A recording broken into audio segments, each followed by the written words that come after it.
Hello, my name is Aaron. I do rants and reviews, and this is a review of the Lenovo Smart Tab M10 FHD, and we're going to take a look at whether it's mid-specs or just meh. Alright, so let's look at the specs real quick. You get a 10.3-inch screen. They also made an M8 version, which has an 8-inch screen. The Google Assistant is baked in. You also get the dock for that. There was also an Amazon version, which comes with a speaker dock. For storage, you get 4 gigabytes of RAM, 64 gigabytes of internal storage, expandable via micro SD, running Android 10, and the battery is just over 5,000 milliamp hours. Now, what do you get in the box? Well, besides the tablet itself, obviously, you also get a handful of other things. So you've got a tool for the SD card, some pamphlets, the adapter for USB, and a USB-C cable. Now, interestingly enough, the dock does not use USB-C, it uses micro USB, which is a bit of a shame, and I'm not entirely sure why. One might assume it was a cost-cutting measure, but they included a second cable for the micro USB, so I don't see how that really saves them money by not putting USB-C on there and then having to give us 2 cables instead of just one. Anyway, I wish that this was USB-C and that they had included just one cable and that it had been longer, because as it is, this cable is far too short to really be useful unless you're going to be using the dock right next to an outlet. So enough about the box. Let's take a look at the look and feel of the tablet itself. Alright, so the tablet itself feels nice. It feels premium. The back isn't too much of a fingerprint magnet. I don't like how jewelry sounds against it. So if you wear rings or anything like that, it's just not a pleasant sound to hear metal on metal, at least for me. So just something to be aware of. If you do choose to put a case on it, which you would likely do if you are handing this to a child, just be aware that it will mess with the compatibility of the smart dock, since this is not really designed for use with a case.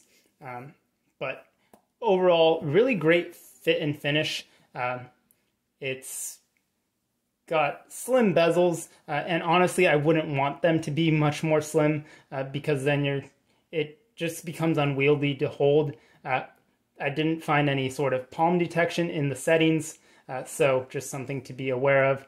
So in that case, I do appreciate the fact that there's a little bit of extra room on the side to grab it, and also I'm not one that to just oogle after bezel-less devices anyway. So let's go ahead and get in. The screen is nice. It looks good. It gets plenty bright. Granted, I haven't taken it outdoors, but with the stand and everything, this is definitely meant to be more of an at-home device, in my opinion.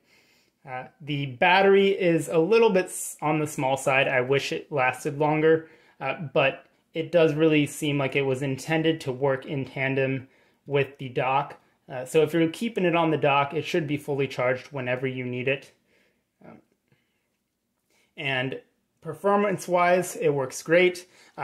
One complaint about the initial install is that it did have a ton of bloatware.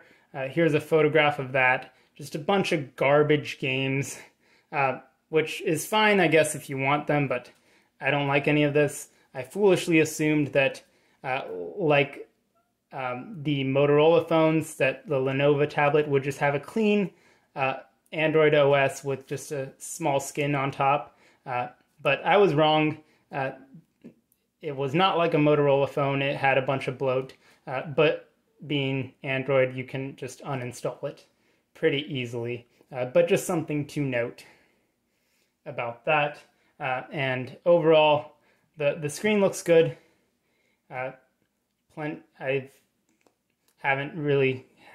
Don't really have any complaints about the screen.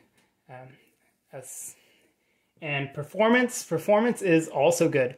I've only had a couple hiccups, and they've been in the YouTube app, where the YouTube app just freezes and goes blank. But since it only happened twice in the YouTube app under very specific circumstances, I'm going to chalk that one up to the YouTube app and not the tablet itself, because everything else plays fine. It does board games just fine, so if that's your thing, you can definitely play some games. And that was a terrible move. Also, plug for my other channel, Board Games, Bricks, and Hobbies. If that is of interest to you, go ahead and check it out. Anyway, enough of that. Great for board games, great for anything that needs a little bit more screen space. As you can see, I've got books, Lego instructions, things like that. And the performance has been great. You can, of course, expand it with a micro SD right here. There is no SIM card, so don't expect to do anything like that.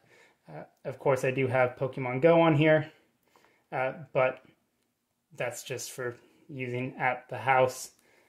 The speakers are good. You get 2 dual speakers right here and right there. A handful of microphones, a standard volume rocker, all that jazz, with the USB-C on the short end and pogo pins on this side. So that's it for the performance. Let's get into some other things. All right, so we talked about performance. Now let's talk about some other features. So the screen, as far as movies and speakers, let's watch a clip of this. Not too much because I'll get flagged. Here we are, warriors. Most action heroes have a lot of strengths. Dad, look out! Hey, there's a weapon! My family only has weaknesses.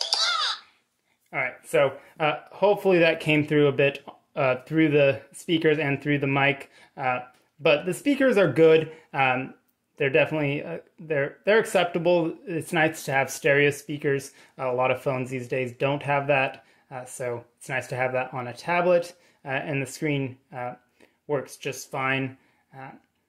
Now the camera is another story. The camera is not great. I'm not going to sugarcoat it. It's pretty mediocre. I would say even poor. It's 8 megapixels, pretty grainy. Does a terrible job at focusing, especially in low light. It's just, yeah. Camera's not good, but again, if you're buying this, it's probably not for the camera. It's probably for other things, but definitely don't expect this to be like your go-to photo device. Another thing that I wanted to note is the inclusion of a screen assistant. So this is essentially, if used in tandem with the screen recorder, it's basically lets you draw and do stuff on your screen. So it'll hide over here in the corner. You can swipe it over and bring out a pen, and you can just start drawing. Kind of makes me feel like a sports announcer. You can just draw stuff, and this can be used in conjunction with the screen recorder. I believe iPads have a similar feature, but it's not something I'd ever seen on an Android device before, at least in stock form. So I thought that was pretty cool. So with that, let's move on to one of its most advertised features, which is Ambient Mode. All right, so Ambient Mode is interesting because it's somewhat temperamental, and a lot of other reviews have pointed this out, but I think I have finally figured out what's going on. Basically, for Ambient Mode, you would put it on the dock here, it would charge, and it would show a slideshow of pictures or your music or things like that. And for the first couple days, I could not get it to work. And then I looked at the settings a little bit closer. So if you look here, it says Access Assistant when your device is locked and charging. So I had set the tablet to kind of smart unlock to stay unlocked while it was on my home Wi-Fi.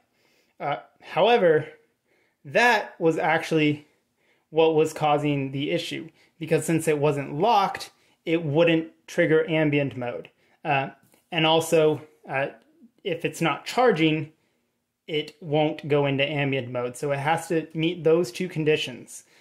So what I did to work around that is I made the power button instant lock, which means all I have to do is put it on the dock, press the toggle the power button, and then it will go into ambient mode. It'll show the pictures and it will work as advertised. So it's definitely a little bit finicky to set up, but once you get it going, it works pretty well. You do have to make sure you are on Wi-Fi. It will not work if the device is in airplane mode or if the Wi-Fi is disconnected.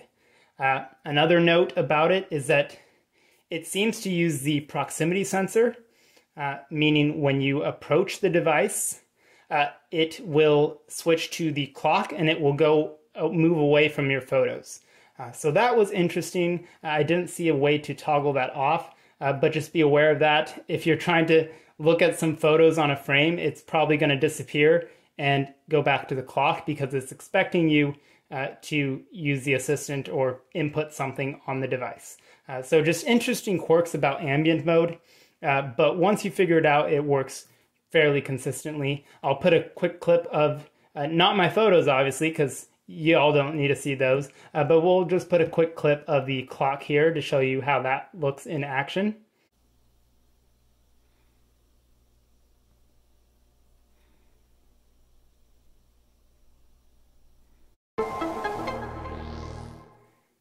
All right, so in conclusion, would I recommend the SmartTab M10? I'm going to say yes.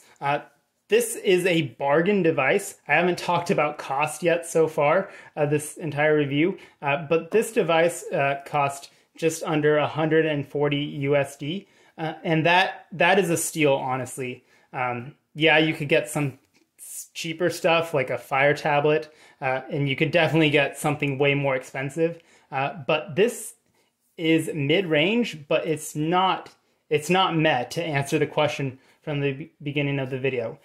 This is great for what it is. Really nice fit and finish, great performance, and also I didn't even talk about like productivity mode. So there's different gestures and stuff.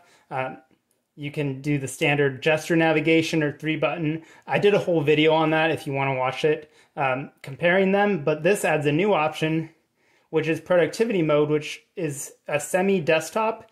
It basically creates a row of all your open apps, and you can toggle between them really quickly. I like this, so that's pretty cool. Just great usability. I wish it had a little bit of like Motorola stuff put in there, but since it's a Lenovo tablet, it doesn't really have that. Like the Moto widget is great. I wish it had that, but it doesn't. But overall, a good device, solid performance. Would definitely recommend this one. If you're planning to use ambient mode, just be aware that it is quirky, but it is consistent if you set it up correctly. So there's that. That's my review. Hope to see you again in another video, and consider subscribing for more content. Take care. Bye.